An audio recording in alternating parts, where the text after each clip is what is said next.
a melhor forma possível de resolução de conflitos é a autocomposição, né? E o que é a autocomposição?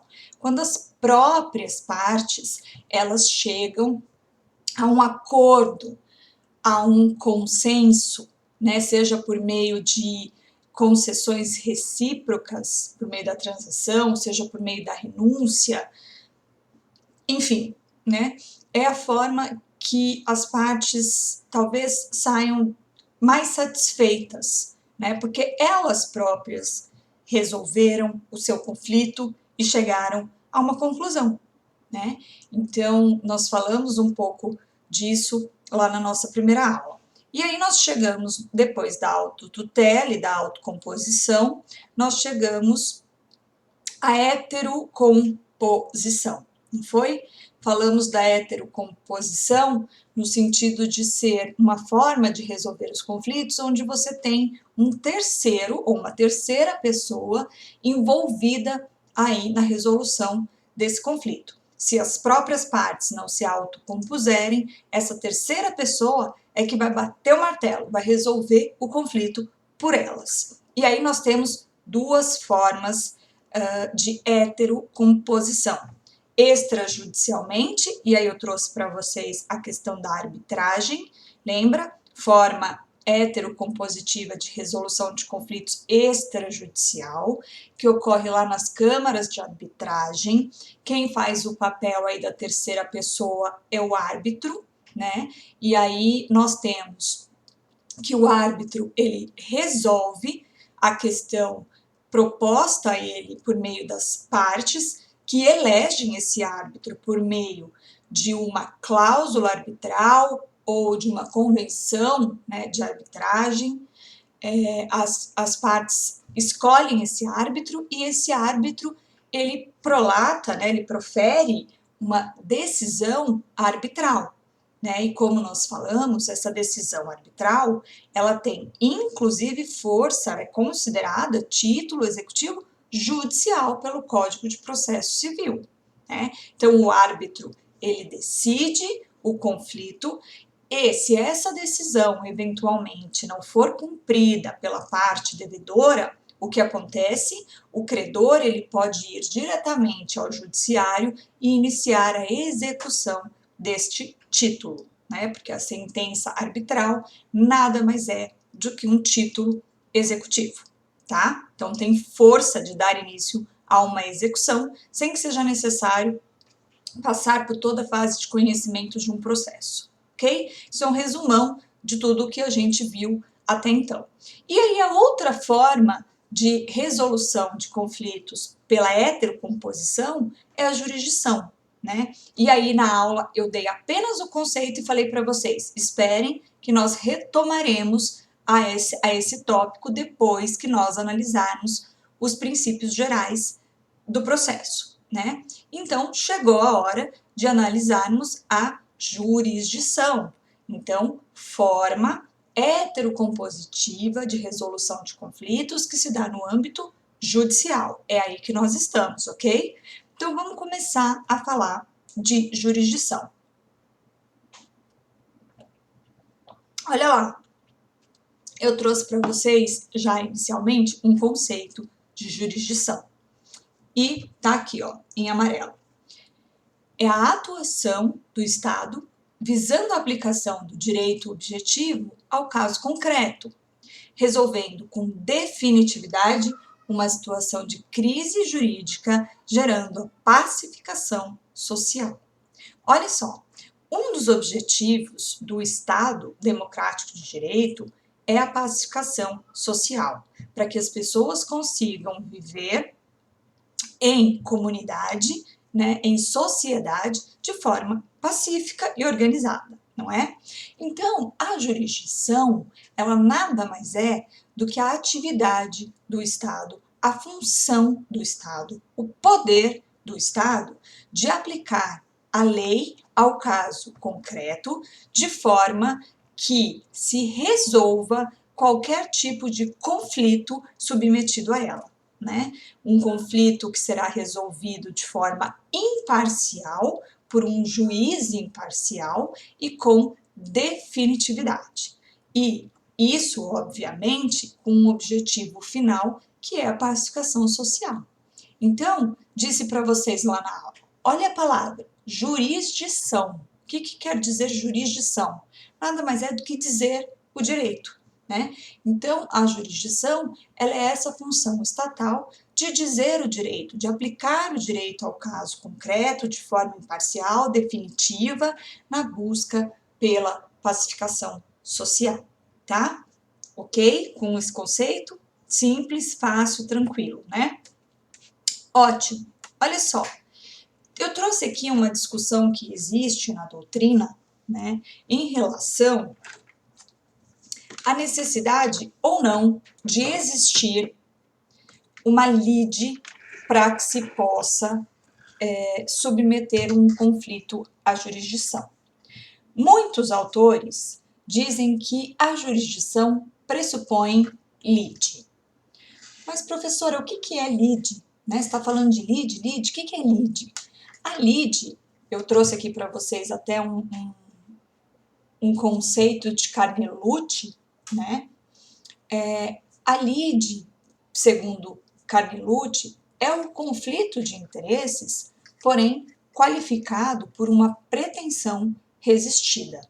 O que significa isso? Não basta só um conflito de interesses para que haja lide. Eu preciso desse conflito, mas eu preciso ainda que uma das partes resista à minha pretensão. Então, vou dar um exemplo banal.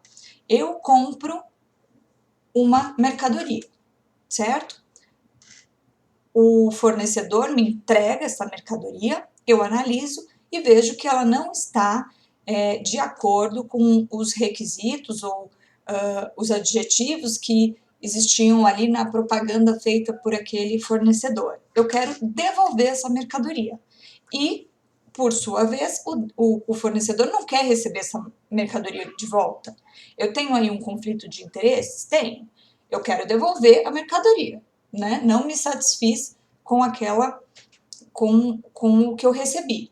E do outro lado, eu tenho, por sua vez, uma pessoa que não quer receber essa mercadoria de volta, portanto, eu tenho uma pretensão resistida, né? Deu para entender? Então, a lide é isso, é o conflito de interesses qualificado por uma pretensão resistida. E aí, esses autores, né, eles entendem, parte deles, entendem que não é todo e qualquer tipo de conflito que eu posso submeter à jurisdição. São apenas aqueles que pressupõem lide, ou seja, que envolvam uma lide, um conflito de interesses qualificado por uma pretensão resistida. Já outra parte da doutrina, né, entende que, na verdade, você não precisa de uma lide para que você coloque um interesse, um conflito, para que a jurisdição resolva. Né? Não preciso que exista uma lide para eu submeter o meu conflito à jurisdição. Né? Tanto que há situações em que não há lide, não há nenhuma pretensão resistida e ainda assim eu posso submetê-la à jurisdição. Quer ver um exemplo? Dizem esses pensadores. Olha, eu posso ter uma separação aí, um divórcio consensual, né, que não envolva incapazes, menores, filhos menores, eu posso querer submeter essa pretensão ao judiciário. Ou seja, eu e o meu marido, o meu cônjuge respectivo, nós estamos plenamente de acordo que nós vamos nos separar, certo? Não há pretensão resistida de nenhuma das partes, né? Não tem um processo litigioso aí de divórcio. A gente já entendeu que a gente vai separar, os dois estão de acordo. Não existe lide. E eu não posso submeter isso ao poder jurisdicional? Posso. Né? Então, algumas pessoas entendem que é necessário, sim, que haja lide, e outros entendem que não necessariamente eu preciso de lide para que haja a atuação da jurisdição. Tá? Então, só para título ilustrativo, eu coloquei aqui alguns exemplos, tá bom? Para que vocês saibam dessa discussão. E aí vamos falar um pouquinho da natureza jurídica da jurisdição, né? A jurisdição, ela tem uma natureza jurídica tríplice. Ela é poder, ela é função e ela é atividade. Então, assim, vamos passar a entender cada um deles. Por que é poder, né? Olha só, nós sabemos que o Estado, vocês estudaram lá em Teoria Geral do Estado, ele tem três poderes, três funções, né? A função legislativa, a executiva e a judiciária. Não é assim que nós estudamos? Tripartição de poderes. A função legislativa tem como intuito precípio ou principal, né, a realização de leis. O legislativo, ele só faz lei, não faz mais nada? Não, ele tem outras funções, inclusive ele tem também, por meio da teoria dos pesos e contrapesos, né, checks and balances, ele tem um pouquinho das outras duas funções dentro da sua atividade. Né? Então, o legislativo, ele tem um pouquinho da função executiva e um pouquinho da função judicial, assim como todos os outros. Mas ele tem, principalmente, né, a função de legislar, de criar regras, normas, leis. Né? Já o executivo, por sua vez, ele tem como poder, como função principal, né, administrar, colocar tudo aquilo que está na lei no caso concreto. Né? Ele tem as outras funções, um pouquinho de cada uma também, ele tem, mas principalmente ele tem a atividade administrativa. E por fim, o judiciário, ele tem por função principal, primordial, precípua, de exercer a jurisdição. Né? Ele tem um pouquinho do executivo, um pouquinho do legislativo, sim, né? Mas a sua função primeira é o quê? Exercer a função jurisdicional. Então, a jurisdição, ela não deixa de ser um poder do Estado, um poder, dever do Estado de interferir na esfera dos particulares, resolvendo conflitos com o objetivo de aplicar o direito ao caso concreto, resolvendo conflitos e pacificando a sociedade. Então, a jurisdição não deixa de ser um poder. É também uma função, né? Uma função aqui que o Estado tem de decidir imperativamente e impor sua decisão. Então, o Estado o faz, ele decide de forma imperativa, o que significa que o que o Estado decidiu por meio da função jurisdicional é imperativo, o que significa dizer que não adianta, se eu me submeter à jurisdição, não adianta depois eu falar, não, eu não quero, ou não, isso não se aplica a mim. Vai se aplicar sim, né? Então, independentemente da vontade das partes envolvidas no conflito, o que o juiz decidiu na utilização do seu poder jurisdicional é o que vai acontecer, é imperativo, né? E além de imperativo, essa decisão é imposta às partes. Nós sabemos que quando o devedor ele não cumpre com aquilo que está determinado numa decisão judicial, ele é compelido a cumprir a sua obrigação por meio dos atos de execução. Né? Então, quando o devedor ele não cumpre aquilo que o juiz mandou, vamos colocar assim, o que acontece a partir daí? Inicia-se a fase de execução, de cumprimento de sentença do processo, no âmbito do processo civil.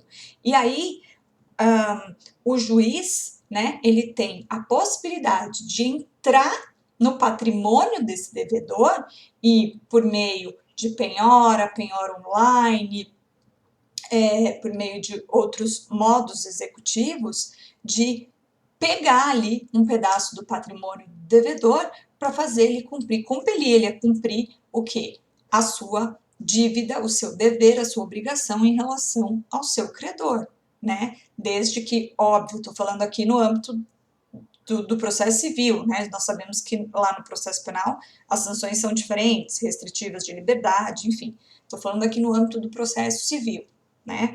Então, o juiz, ele tem essa possibilidade de adentrar ao patrimônio do devedor e de realizar, por exemplo, uma penhora, né? Penhora de uma parte de um dinheiro que tem numa conta, ou se ele não tem dinheiro numa conta, penhorar uma propriedade, desde que não seja bem de família, enfim, né, que não esteja ali dentre o rol dos bens impenhoráveis, mas ele pode fazer isso para obrigar o devedor a cumprir aquilo que está estabelecido na sua decisão, ok? Então, é poder, é função e, por fim, é também uma atividade, né? Nós sabemos que o Estado, que é o detentor desse poder-dever, é uma pessoa jurídica de direito público, né? Portanto, um ser inanimado. Ele não consegue, por ele próprio, exercer a jurisdição. Então, ele o faz por meio dos juízes, né? Os juízes, eles, na verdade, passam a ter a possibilidade de exercer a jurisdição quando são aprovados no concurso público de provas de títulos, tomam posse e passam a exercer, são nomeados, tomam posse e passam a exercer a atividade jurisdicional. E eles o fazem por meio de um complexo de atos que são praticados, né, pelo magistrado e que levam a um fim, que é a resolução dos conflitos, certo? Então, é uma atividade praticada pelos juízes por meio de atos coordenados que vão formar o processo, ok? Então, nunca esquecer da natureza jurídica da jurisdição, que é poder, função e atividade, beleza? Molhar a garganta aqui. Coloquei lá, características da jurisdição. Olha só, primeira característica da jurisdição, vem ela de novo, a tal da lide. Já sabemos, tô tentando, mas tá difícil, eita. Já sabemos o que é lide, não é mesmo? A lide é o conflito, deixa quieto. A lide é o conflito de interesses qualificado por uma pretensão resistida. E por que eu coloquei ali como característica da jurisdição, se eu disse para vocês que existem situações que não há lide e mesmo assim elas podem ser submetidas ao poder jurisdicional? Porque, em regra, vamos colocar aí 80% dos conflitos que estão submetidos à apreciação do poder judicial são conflitos que são qualificados por uma lide, por uma pretensão resistida. A maioria deles é assim. Um ou outro, né, por exceção, é que não envolve uma lide, né, mas que foram submetidos ao poder jurisdicional por uma outra razão. Mas a maioria das relações conflituosas, elas envolvem, sim, lide. Então, a lide, ela não deixa de ser uma característica da jurisdição, ok? E aí eu coloquei aqui para vocês a diferença de lide real e lide presumida, né? Os livros trazem esses dois tipos de lide. A lide real é aquela que nós vimos até agora, conflito de interesses qualificados por uma pretensão resistida, e a presumida ocorre quando essa pretensão ela é imposta pela própria lei. A lei é que estabelece que o seu ato só será válido se você o submeter ao poder jurisdicional. Então, por exemplo, nós sabemos que a separação consensual, portanto, sem que haja uma pretensão resistida, né, não a lide, eu estou de acordo, o meu cônjuge também está de acordo com essa separação, não há pretensão resistida de nenhuma das partes, mas nós temos filhos menores. Eu posso fazer essa separação lá no cartório, extrajudicialmente, de forma mais simples? Não. Não por quê? Porque a lei proíbe. A lei determina que a separação, ainda que consensual, mas desde que haja filhos menores envolvidos nesse casamento, eu preciso necessariamente da atuação da justiça. Não a lide, né? mas eu preciso sim submeter essa nova relação, né, a separação, ao conhecimento da justiça, tá? Então, seria aí um caso de lide presumida, né? Porque nós sabemos que você pode buscar a separação, se você não tem filhos menores, você pode realizar esse ato extrajudicialmente no cartório, né, de forma simples e rápida. Agora, ainda que eu esteja de acordo com a outra parte em relação à separação, se eu tenho filhos menores, isso deve necessariamente ser feito sob os olhos da justiça, ok? Tudo bem? Ótimo. Segunda característica da jurisdição: inércia. Olha que legal. Já devo ter falado para vocês várias vezes que nenhum juiz sai por aí processando as pessoas por livre e espontânea vontade, né? Não é assim que funciona. E eu falo sempre para vocês do princípio da inércia, que não é só uma característica, mas também um princípio. Então, nós temos o princípio da inércia. O que é isso? Ele está lá no artigo 2º do CPC. A jurisdição, ela é parada, quieta, inerte. Ela só vai começar a se movimentar, os seus atos só serão iniciados por meio de uma provocação realizada pela parte, tá? Então, o juiz, ele não sai por aí de ofício, de vontade própria, processando ninguém. Ele fica lá quietinho no gabinete dele, esperando ser provocado. Como é que vai se dar essa provocação, então? Eu preciso provocar o juiz para que ele passe a exercer a sua função jurisdicional, correto? Corretíssimo. Como que eu vou fazer essa provocação? Eu posso fazer isso no âmbito do processo civil por meio de uma petição inicial, né? É o ato que dá início ao processo. Então, o autor, ele, por meio de seu advogado, quando necessário, subscreve ali uma petição inicial e ele vai lá por meio, seja, né, por meio do PJE, do computador, ou fisicamente, nos processos que ainda funcionam dessa forma, ele vai lá e ele vai distribuir essa petição inicial. Ele protocola a petição e a petição será distribuída. Há um sorteio, né, realizado entre os juízes que fazem parte ali daquele fórum, daquele local, e cada juiz recebe de forma dividida, ainda que de forma igual, os processos. E somente a partir daí é que o juiz passa a exercitar a jurisdição. Então, enquanto ele não recebe a petição inicial, ele fica inerte, ele fica parado. Vamos ver o que fala o artigo 2º do CPC, que é bastante interessante nesse sentido. Ele fala aqui que o sistema do CPC, ele é misto, porque ele propõe a seguinte situação: o processo só começa por iniciativa da parte. Essa primeira parte do artigo 2º nos traz claramente o exercício ou a atuação do princípio da inércia. O processo, ele só começa por iniciativa da parte. Aí ele põe vírgula, mas depois se desenvolve por impulso oficial. Vamos entender esse artigo. Primeira parte eu já entendi. A jurisdição é inerte, então eu preciso de uma provocação de uma parte, de alguém, para que ela comece a se manifestar. Mas depois o artigo ele põe assim, ó, mas depois se desenvolve por impulso oficial. O que seria isso? O impulso oficial seria um impulso dado pelo próprio juiz. Então vamos continuar no nosso exemplo. O juiz recebeu lá a petição inicial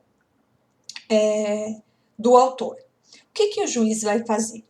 Ele tem que começar a trabalhar, porque ele foi provocado, né? Então, a parte cutucou lá a jurisdição, opa, eu tenho que começar a trabalhar. Aí o juiz vai fazer uma análise da petição inicial.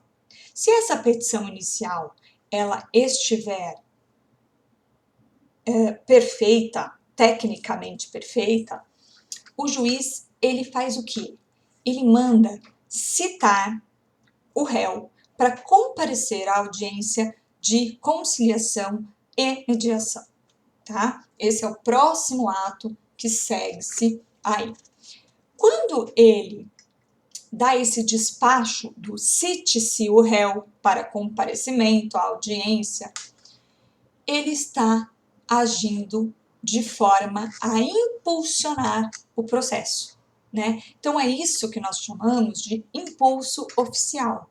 O juiz ele dá movimentação ao processo de forma a que esse processo se desenvolva, né? Então ele pode iniciar o processo, ele pode iniciar a jurisdição, a atuação da jurisdição? Não, porque ela é inerte. Mas a partir do momento que ele é provocado, ele tem que dar impulso, ele tem que desenvolver esse procedimento. E ele o faz por meio do impulso oficial, por meio dos seus despachos, das suas decisões interlocutórias, até chegar ao final do processo. Ok? Tudo bem? Então, segunda característica, primeira lide, né? Existência de lide, seja ela real ou presumida. Depois, segunda característica, inércia. E terceira característica, a imparcialidade. Olha só, nós temos aqui uma hipótese de heterocomposição, né? Então, o juiz ele vai exercer esse papel dessa terceira pessoa que vai resolver o conflito colocado a ele, submetido a ele. Esse juiz tem de ser uma pessoa imparcial. Ele tem que agir de forma equidistante das partes, autora ou ré. Né? Nós já falamos um pouco sobre imparcialidade, quando nós falamos do princípio da imparcialidade, né, que existe dentre os princípios gerais do processo, e nós estudamos alguns casos, eu trouxe exemplos para vocês de alguns casos de impedimento e suspeição do juiz. Lembram? Está lá no artigo 145, 146 do CPC, por ali. Então, quando nós estudamos esse princípio da imparcialidade, que se traduz aqui nessa característica também da jurisdição, é de ser um terceiro imparcial, sem qualquer tipo de interesse, né, no resultado do processo. Então, o juiz ele não pode ser parente até terceiro grau, inclusive, da parte ou do advogado da parte. O juiz ele não pode ser amigo nem inimigo de uma das partes, ele não pode ter recebido presentes de uma das partes, ele não pode ter oficiado no processo anteriormente, proferindo decisão. Que mais? Ele não pode ter atuado no processo como perito, testemunha, membro do Ministério Público, dentre muitas outras situações previstas no Código, tá? Então, a jurisdição, ela tem que agir também de forma imparcial, tá? O que se traduz naqueles institutos lá do impedimento e suspeição do juiz, ok? Já estudado, né, com mais profundidade lá nos princípios gerais do processo. Outra característica da jurisdição é que ela é una. Olha só, quando eu falo em jurisdição, poder do Estado, né, eu tenho que enxergá-la como uma coisa só, dentro do território nacional, obviamente.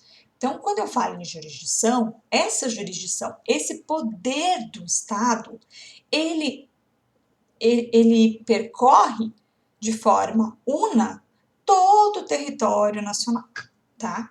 E por que que há divisões, né, entre órgãos? A gente vai falar depois em competência. Se a jurisdição é una, por que que eu divido? Um juiz é juiz civil, o outro é criminal, o outro do trabalho, o outro... Porque isso melhora a qualidade da prestação jurisdicional. Isso faz com que a jurisdição se torne especialista, né? E quando eu divido, eu especializo, eu presto essa função de forma melhor, na melhor qualidade, né? Então, nós temos uma divisão, que nós fazemos para que a entrega dessa função, dessa atividade seja de melhor qualidade, tá? Mas vocês têm que enxergar a jurisdição como algo uno. Eu vou dividir depois, só para me dar especialidade, qualidade na prestação de serviço, mas ela é una como poder estatal, ok? Tudo bem? Outra característica substitutiva. Por que que ela tem a característica da substitutividade? Porque o juiz, ao exercer a jurisdição, ao decidir o conflito, ele se substitui à vontade das partes na resolução do conflito. Tanto que quando o juiz decide, a sua decisão, ela é definitiva, né? Então, ele acaba substituindo aí as partes que não conseguem entrar num acordo, ele acaba resolvendo o conflito e a sua vontade acaba se sobrepondo à vontade das partes. Óbvio que essa vontade ela não é arbitrária, né? O juiz ele julga com base nas provas, nos fatos comprovados que estão nos autos do processo. Mas a sua decisão, fundamentada nos termos do artigo 93 da Constituição, motivada e tudo mais, vem a substituir a vontade das partes, né, que não conseguiram por si só chegar a uma autocomposição, a um acordo.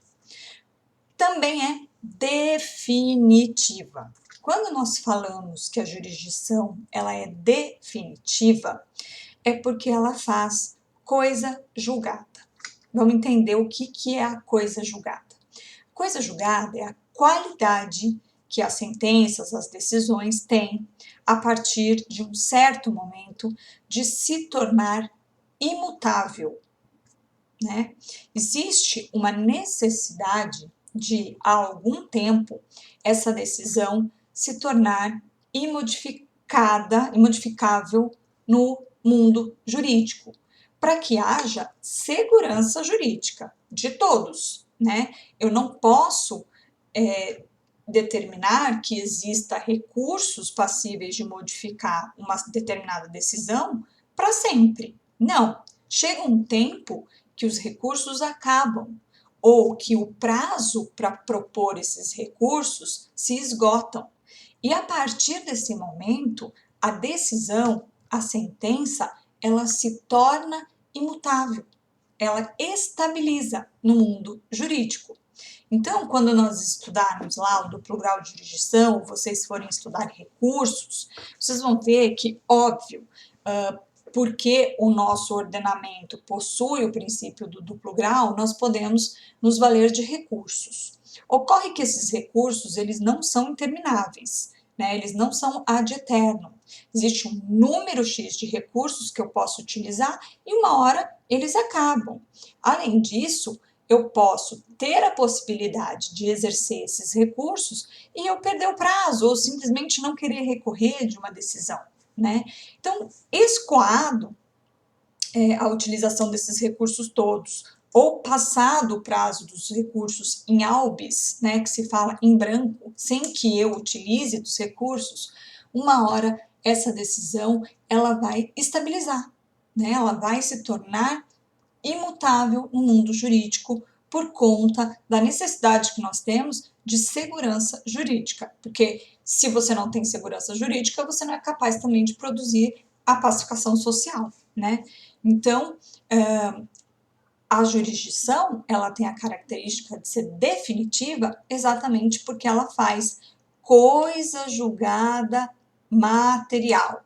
E a coisa julgada material, ela nada mais é do que a qualidade que torna a sentença, a decisão imodificável no mundo jurídico a partir de um determinado tempo, né? Próxima. Declaratória. Pessoal, a jurisdição não cria nada, né? O juiz, quando ele decide um conflito, ele não cria nada, ele apenas reconhece ou declara um direito pré-existente dentro das regras do processo civil, né? Ele apenas reconhece um direito que a pessoa já possuía, né? Então, não é a partir da jurisdição que eu vou ter direito a uma nova mercadoria, né? Não, eu já tinha esse direito. O juiz apenas reconhece e impõe ao devedor que aceite a devolução da mercadoria ou troque ou abata do preço, né? Então, não existe uma criação, né, de um direito que não existia previamente. Aí eu coloquei aqui uma observação, né, que mais modernamente reconhece-se um aspecto criativo da jurisdição. Por exemplo, quando não há lei, né, aplicável ao caso, nós sabemos que, já falei para vocês também várias vezes, que o juiz ele não pode se eximir de julgar ou de decidir por falta de lei aplicável a um determinado caso, né? Ele tem que resolver aquele conflito utilizando-se de outros meios, seja analogia, seja interpretação extensiva, utilização de costumes, de princípios, ele tem que se valer de alguma forma. E quando ele o faz, né, alguns acreditam que esse seria um aspecto criativo da jurisdição, né, que o juiz ele está então utilizando de um outro meio para resolver os conflitos, que não a própria lei. Então, eu coloquei aqui um exemplo da greve do servidor público, né? A greve do servidor público, qual é o problema?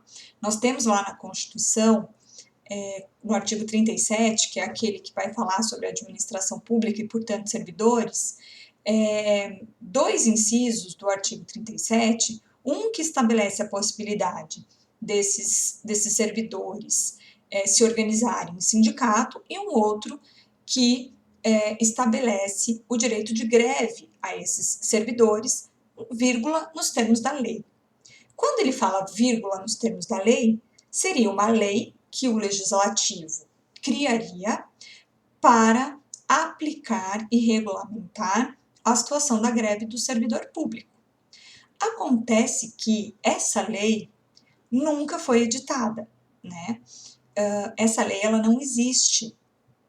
No entanto, nós não podemos vetar o exercício de greve aos servidores públicos pela inexistência da lei, né? Porque a Constituição assegura esse direito. Se a Constituição assegura esse direito, como que eu vou falar para o servidor público, não faz greve, você não tem esse direito porque a lei ainda não foi editada, né? Sim, eles fazem greve.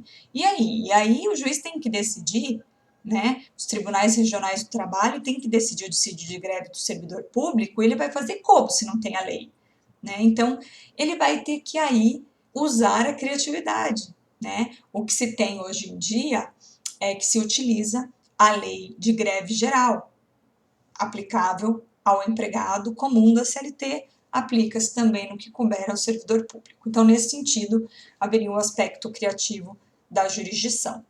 E duplo grau, uma outra característica, já toquei um pouquinho no assunto aqui do duplo grau quando nós falamos em coisa julgada, né? Mas o duplo grau, ele nada mais é que a existência de tribunais superiores que reanalisam sentenças ou decisões de juízes ou tribunais hierarquicamente inferiores, né? O princípio do duplo grau, ele é baseado em uma série de justificativas, mas principalmente na falibilidade humana, né? Que os juízes, eles não são perfeitos, eles podem errar porque são humanos, na insatisfação, né? Quase sempre quem perde, né? Quem é a parte sucumbente ali do processo sai insatisfeito, né? Quando não saem as duas partes, pelo menos uma vai sair, né? Então, essa é uma das justificativas de existir a possibilidade do duplo grau, que se concretiza por meio da existência de recursos, né? Então, se eu tenho um processo e eu acabo perdendo esse processo, eu muito provavelmente vou sair insatisfeita, né? Vou dizer, esse juiz errou, esse juiz está errado, e eu posso me utilizar, no caso, por exemplo, de uma apelação, para que eu suba o recurso, né, a decisão para o tribunal, e o tribunal, que teoricamente é composto por juízes mais experientes, reveja essa decisão, né? E podendo, inclusive, modificá-la. Então, o duplo grau é um princípio, uma característica inata à jurisdição, né? Muitos dizem que o princípio do duplo grau ele não está expresso na Constituição, e realmente não está, mas ele é um princípio implícito, ok? Tudo bem? Por fim, escopos da jurisdição. Escopos querem dizer finalidades, tá? Por que você colocou então escopo, professora, não pôs logo finalidade? Porque a maioria das pessoas, quando vão falar de finalidade da jurisdição, utilizam esse epíteto, essa palavrinha aqui. Então, é bom que a gente já vá se acostumando com ela, tá? Então, escopos da jurisdição. Nós temos vários: social, educacional, jurídico e político, tá? Todas essas são finalidades da jurisdição. Social, como eu já disse para vocês lá no começo, é a pacificação da sociedade e a maior participação do judiciário na vida comunitária, na vida em sociedade, tá?